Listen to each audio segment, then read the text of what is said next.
Hi, this is Jenny Chamberlain, and welcome to my Southern Utah Housing Podcast. This season, we're talking about attainable housing. Today, I'm really excited to have Jeff Madsen here on the podcast. He's a local builder. He works primarily in the Hurricane Valley. Jeff, is that right? Well, Washington County, but primarily Hurricane Valley. Okay, cool. So, Jeff, why don't you start out by telling us a little bit about yourself and, what kind of business you focus on, maybe if there's anything you specialize in, that sort of thing. Sure. Well, my background is actually in accounting. Really? Yeah. So I got my degree in accounting and started working for an accounting firm and realized that wasn't the life for me. I mean, I enjoyed it for a year, and that was about it. I don't know how I could have done it.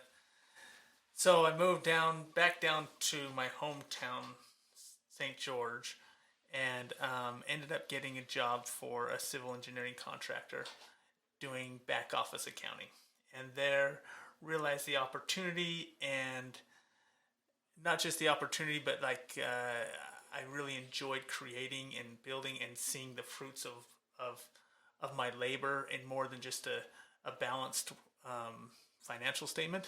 And so I got into vertical construction inside that business, and found that I loved it, and started to push towards development and developing the land that this family owned, and then building homes on top of it. And we did several commercial projects, and in those commercial buildings, a lot of work for the government. I learned quite a bit about really the methods of construction and the processes that was needed.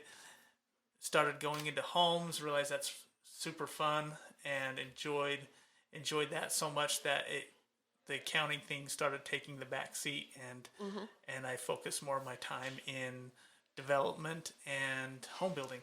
So, did you have to go back to school and get a contractor license, or is that something you can just study on your own and take a test? And Yeah, you need to get a contractor's license in Utah. It's changed over the years, but at the time I needed so many years of experience, and then had to take a couple tests, and then that's how I got my license. Cool. Yeah. Cool. So I've been thinking it would be fun to start asking people to describe the first house they lived in, maybe when you're young, because a lot of people I think have unrealistic expectations about what their first house will look like. So when you ask that, I initially think of my very first house as a kid, and then I think of the first house as a young adult, as a married person. Yeah. Maybe that's. And so my first house as a kid was huge in my mind. And then when I went back 15 years later, I'm thinking, oh my gosh, these stairs are only 4 feet wide, and I thought they were the biggest, longest stairs that we would slide down and play games on. And we had a little fire pit off of the entryway that was like an actual pit inside the office. And I remember we did everything in that little fire pit, but it really was like a 4 foot by 5 foot area but we somehow fit. I have 8 siblings, and I remember playing Atari on that little fire pit like it was every day, all day. That was the thing. And then I think about my house when I first got married. We actually lived in this one of the pioneer homes of St. George. It was, it had many owners, and when we lived in it, it was the first people that have lived in it since the last 3 years previous, and many things went down there. It was like kind of a drug house and a transient house, and so nobody knew we lived it. We fixed up one little corner of it and lived in it for a year, and then that's when I started getting into more of this construction, and then we restored the whole thing, and now it's known as the Thompson Mansion, and it's right across the street in downtown St. George from the Brigham Young Winter Home. Oh, nice. And so my wife and I lived there for a year.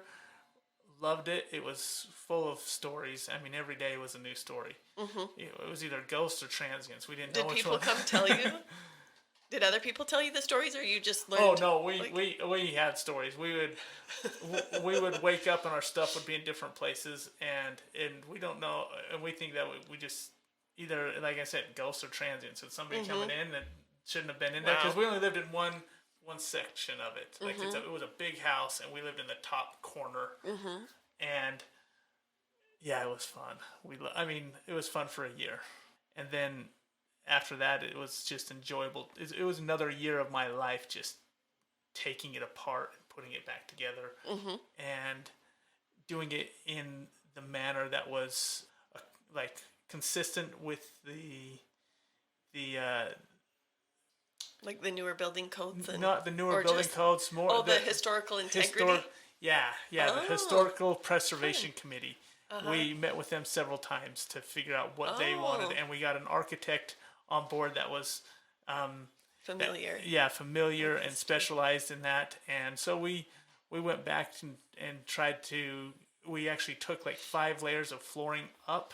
And got it down to original wood floor and restored that. It was awesome because we had like newspaper clippings from, like the 1960s and the 1860s. Wow.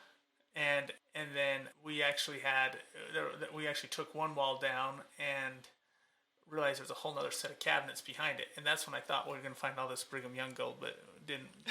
Dang it. It was just cabinets. That's really fun. Yeah, our first house was built in 1940, and the people who had owned it before us took all the flooring off down to the wood floor. And they shined it up and put a beautiful finish on it. And it was funny because my husband's grandma, when she came over for the first time, she just kind of looked at it a little bit disdainfully, and at the wood floor, which we loved because we thought it was so pretty, and you can't even buy quarter sawn oak anymore. Right.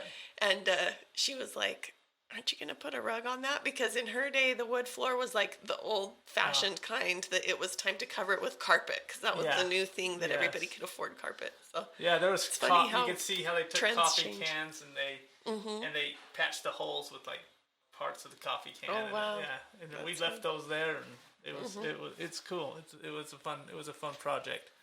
That is pretty fun. Well, so let's shift gears and talk about the issue that I always want to talk about, which is affordable housing. So what do you think of when you think of the term affordable housing?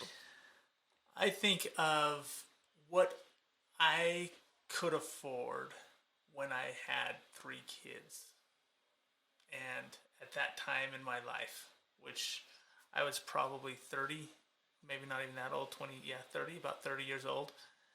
Because there's so many people 30. I mean, I just think about newlyweds and starting to have families where they no longer can live in a room, and they've got to move out and have space for their kids, for them, and it doesn't need to be a lot of space, but I think about those people and what they can afford, and it's difficult. It's difficult because obviously this day and age we are in southern Utah. The land has come up so much, and that alone has costs of materials, costs of labor, and everything combined with the interest rates. It's just almost impossible to meet that. And sure. And that's the battle that we have here in southern Utah, is how do we find a fix for that, and how can we make that work? Yeah, and I think bringing up land is an interesting thought because I remember being in real estate school, and that was 5 years ago. And in the class, they were like, "Well, what do you think is the most expensive part of building a house?" And I was like, I don't know. Is it the lumber? Is it the fees and stuff to the government? And even back then, it was land. But that wasn't the first thing I think of. And now I would be like, obviously, it's the land because even just a lot for a house is so expensive here. So and it's expensive, and there's not a lot of them. There's not a lot of good land like there used to be. Like, we've taken it all, we've developed it, and now every time you go to a piece of land, you're like, okay, how do we get this to where it's build ready? Yeah, and it's a lot of work. It's a lot of work and money, and there's some challenges there. Yeah. So we know it's a huge problem in our county, and who do you see as the people who are best equipped to solve the affordable housing problem? Like, who are the team members? Because we know it's a complicated problem, right? It's a complicated problem, and it definitely is a team effort for sure. I think it starts with the cities. It starts with regulation. It starts with land use. There's also, we're on a project. We just got a project that these people have owned this lot for 15 years. We got a permit, all approved. They decided to change the plan, so we went back to get a permit. Well, the city, I'm not going to say which city, but the city said, well, you need to get this report now, and before we can start. So we looked at what that report was. We got a quote, $7,500 for a report. And they, of course, were like, what's going on? Why do we have to pay this? Not only is it $7,500, but it's another 2 or 3 weeks. And that's going to put us past, they were on a very time crunch. And ultimately, the engineer put the report together, and all he did was put a report together, and he said, we can't tell you anything about this because we don't know without doing a full study on the entire river. It was an erosion control report. Oh, And wow. he was worried, and the city said it's inside. It's not inside FEMA, which is a floodplain, but it's inside what this hazard control that the city placed on the river area. on certain areas. And then they said you got to do this report. Well, the engineer did the report $7,500 later, and in that report it was just like basically saying, hey, I can't tell you anything unless you do a full river report, but here's what I know. And he put that together, and the city said, okay, that was good enough. And I'm like, well, that doesn't help you at all, from any different from where we were at before. Now Good thing we paid all this money. Yeah. Paid that money, and ultimately what happened to that client is because of that 2 to 3 weeks, and that they can't build the house anymore. They lost the opportunity, so now they're gonna have to wait. I mean, it's other issues, but personal issues. But if we had started when we were supposed to start, then it wouldn't have been an issue. It would have been fine. It would have been fine. So like things like that, I mean, it makes it to where you add up these fees and this regulation and these sometimes unneeded reports and liability that is supposed to be shifted from one person to another, and we put so much emphasis and priority in that it just adds up, and it's very difficult for, I mean, $7,500 on a multi-million-dollar house isn't that big of a deal, but if you get down to where you're trying to get, $300,000 to $400,000, that's it. That's a big deal, and you add that a couple times, and all of a sudden, be a deal breaker. Yeah, they can't afford it anymore. Yeah, interesting. So we've already talked about a couple. Can you think of other things that stand in the way of affordable housing? Yeah, sorry, let me go back to the team members. I mean, I definitely think it's back to overall regulation from Washington, D.C. and down. I mean, I think that is a huge, there's so much increase in pricing of materials because they're trying to protect somebody, or they're trying to protect so many different facets of it that all it does is give excuses or reasons, sometimes legitimate, that increase costs. And then that cost has to be passed. They think that it's just affecting the big businesses. No, the big businesses don't care. They just increase the price of whatever they're selling.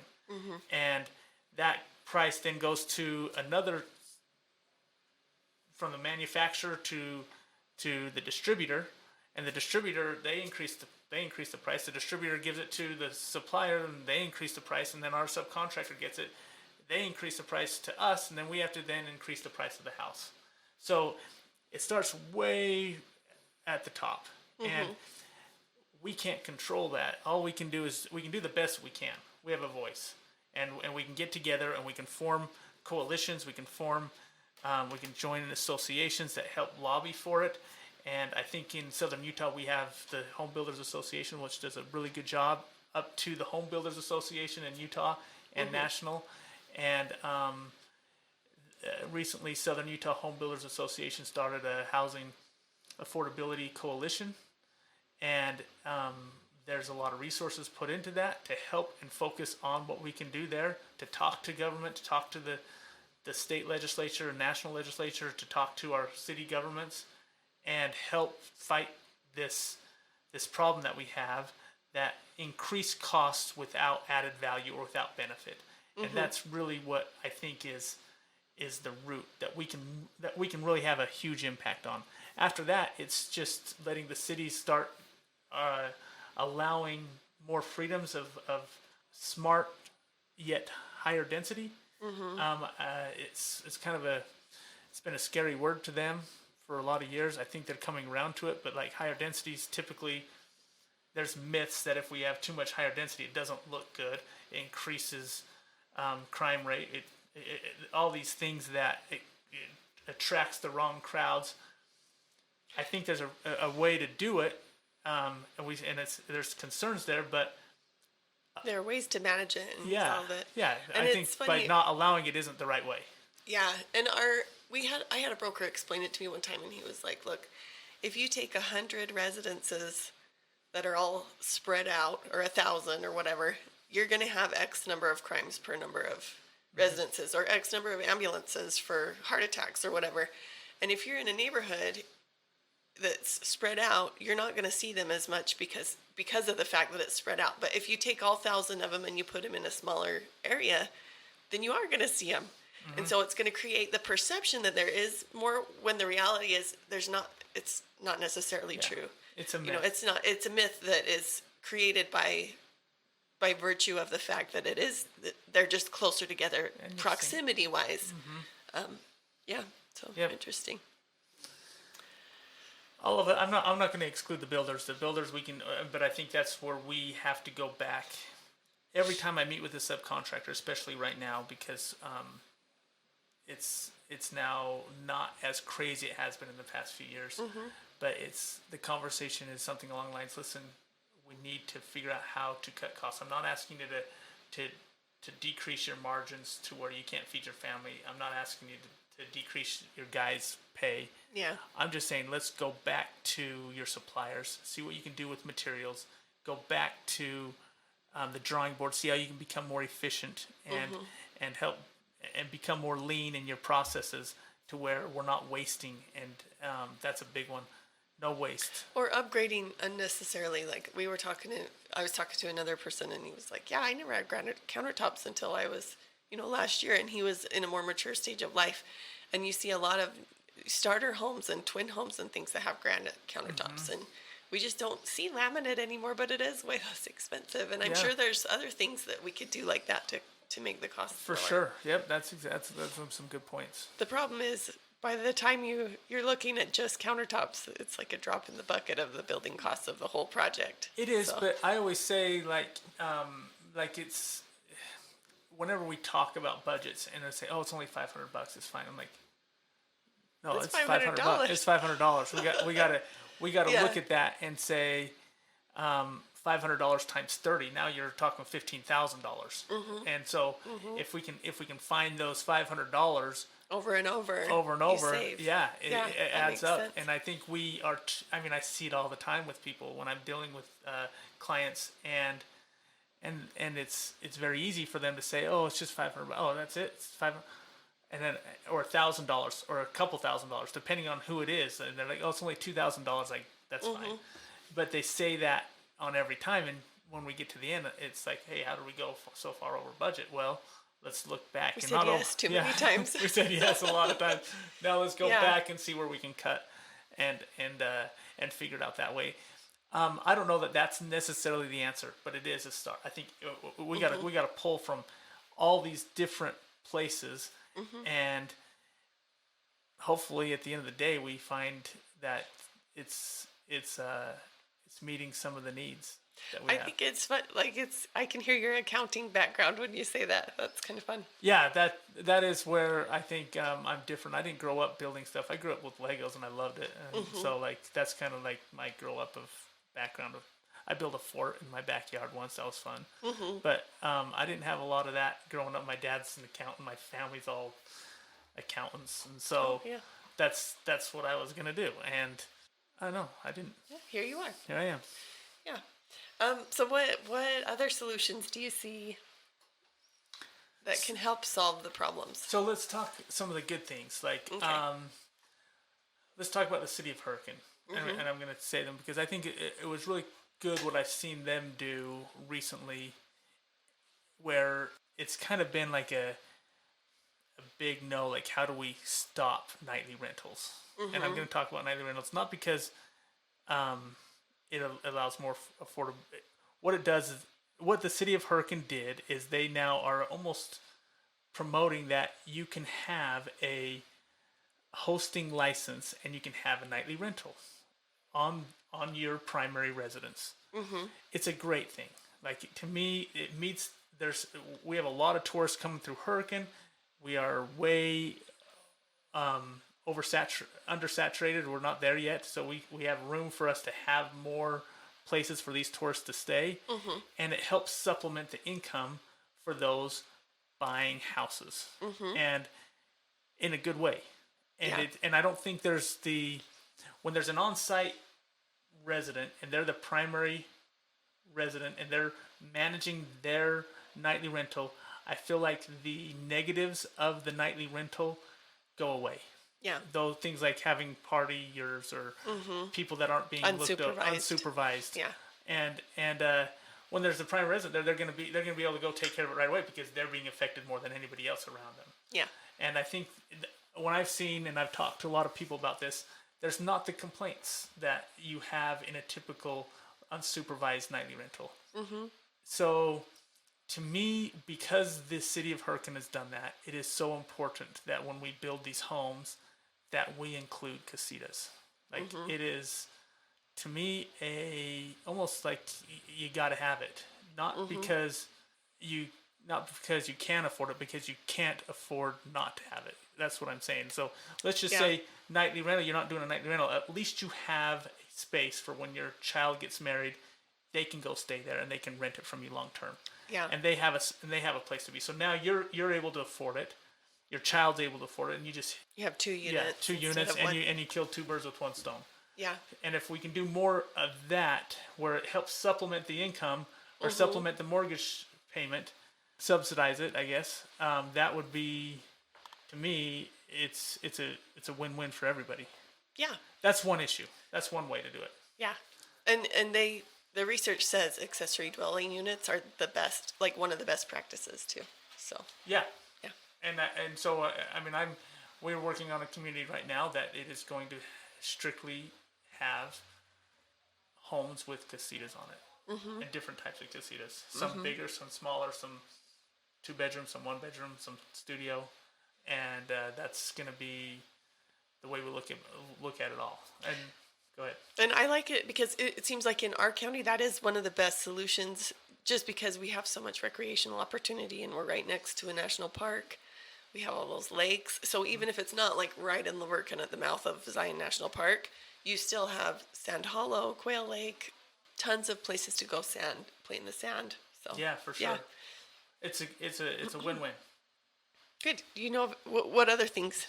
I think that we kind of back to what you said with we in Southern Utah have such a high standard of living, and our finishes are so nice that even the lower homes are like granite countertops and tile showers and everything. Like I think there is a opportunity to do communities that have maybe that lower standard. Not, I wouldn't say lower standard, just a more affordable standard. Yeah. The problem is the land. Because the land is so expensive, and if you put those people that can afford a house can afford a house.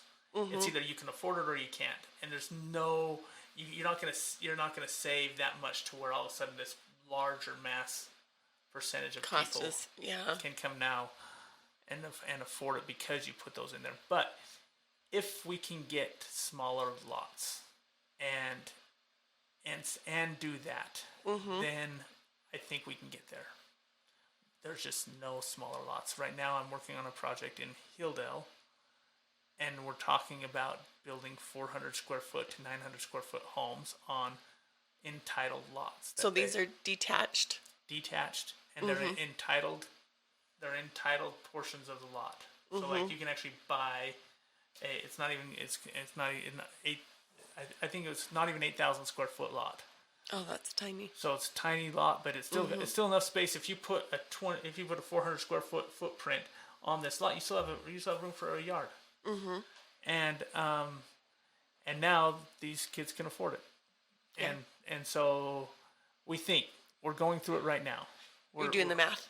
Doing the math. Okay. And I hope that it works out, and we can develop, and then they're already entitled, and now we just need to develop them and So when you say entitled, does that mean they will each own their individual lot, or is it? Because I feel like a lot of times when I see stuff like that, it's you buy the house itself, but the lot is still owned by some association, and you're just paying rent every month. Is it different from that? It's different. So it's actually slab on grade, and it's going to be to where each lot will have its own parcel ID number. Okay, cool. And Hilldale's kind of out there, so I don't know if it'll help the Hurricane Valley affordability. But I guess if you worked in Hurricane, that's not too far to drive. It's kind of out there, but I think it will. That kind of a project is more what I'm thinking. Like if we can find more options to do that kind of a project, I think it is it's sustainable. Yeah, it helps. Yeah, it'd be good. So I was going to say, what projects are you working on or talking about that'll improve affordability? But I think you. Yeah, I have some townhomes. The problem is even the townhomes are hard. Like we get. Yeah. We're every day for me is like, all right, how can we reduce our costs in these townhomes? And they're 1760 square foot townhomes, and they're right in Hurricane, and they're just still, to me, difficult for most of them that we've sold have been to investors. To investors, that's what I keep seeing, and the rent is way less expensive than if they were to get a mortgage, like a first time mortgage on them. The rent's less expensive, which is kind of a flip, because when my husband and I got married and we bought a little tiny old house, it was cheaper to have a mortgage back then. Yeah. But that was before the first bubble and then so now recession. That's where you're right, is it doesn't pencil out for them to buy it and have a mortgage. Yeah. And the rent is still high. It's not I don't think it's affordable by the standards of, median income. Yeah, 33% of your income or whatever it is. Yeah. For sure it's not. Well, I think we've talked about most of the things I wanted to talk about. Do you have any other thoughts about affordable housing you want to I love that you're talking about it. I think it's super important, and I think that let me just say this, we are getting better at building. And I think with all this crazy that's been happening, we lost track of becoming more lean and more efficient, less waste. With slowing down, I think not just us as general contractors, but also the manufacturers of factories, the suppliers, the subcontractors. I think in general, everybody is finding ways to become more lean, and they're just not. There was a lot of I wouldn't say price gouging, but increasing the price because they could to meet demand. Yeah, and it just supply and demand issues. Supply and demand, and that was the only way to curb that demand, is just to increase price, and we're getting that back down, that taken care of. To where we have to compete, which is nice. Yes, and I've seen every day I get multiple phone calls from subcontractors. For a good year and a half, I didn't have any. And now it's more than one a day. And so that means that there's people that are hungry for work again. And I hope that we find the work for them. I hope that we but it's more intelligent the way that we do it. It's smarter. And that we do it in a way that doesn't hurt or damage anybody's ecosystem of how they live and the ecosystem of the building process in and of itself. And we are able to become, and when we come out of it, it's a more affordable house for everybody. Yeah. We should get the word out to the general public, because for a while there, if you needed something fixed in your house, you just couldn't get anyone to come. Oh yeah, dude, yeah. They definitely. It's a good time to get help, I guess. We're picky about what work they took on, and we all were, and it was just because you wanted to. You could be. Yeah, you could be, and you hate to say things you can't do. You need to promise something that you can't can't back deliver. up. Yep. Yeah. I did have one other question while you mentioned earlier. So is it Southern Utah Home Builder Association? Do they have their own internal housing action group? Mm-hmm. Okay, because I like the county has one. Oh yeah, I think it's part of the counties. I'm sorry. Well, at our last meeting, they were saying that they weren't going to come to our meetings as often because they were going to focus on their own thing. So I didn't know if they had decided to do it just internally with the home builders. Yeah. I think that it is. I thought they came. They do have their own thing, but I thought they joined the county one as well. They had for a while, but I think they were like, we're going to spend our time more efficiently or effectively doing what we. Maybe so. I'm not focused, and I'm fine. Like I think we should all independently be working, and then maybe occasionally get together and try to coordinate. But I was just curious. Yeah, I was. I used to be more involved in it. When I was on the board of SUBA, but I'm no longer on the board, so I just hear and try and piece it together. Cool. I do know there's a lot of talk about it though.